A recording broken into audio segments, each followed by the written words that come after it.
දල පිල්ලි ඇඳි බව දැන ඔබ මාදේම දරුවා එක වේලක් වැළඳු නිසා මාදේසේ කෙරුවා විල්ලුද ඉවතට ලෝයෙන් එයටත් මුල පිරුවා ඔබ දුක් විඳි බව අහලා නෙතේ කඳුළු දැරුවා පුංචි පුතුට පියතුමාගේ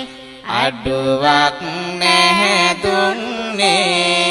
හෙළු කඳුළු ස්වාමිනී දෙනෙත තමයි දන්නේ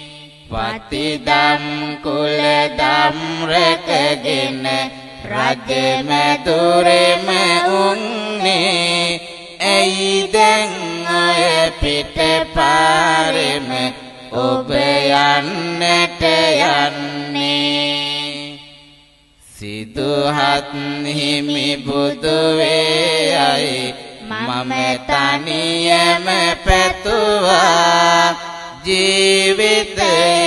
කඩමල්ල කුටියේ හිඳගෙතුවා පුදු උනාට පස්සේවත් ඒවි කියා හිතුවා අනේ අසෝදරවන්ට එවැනි පිනක් නැතුවා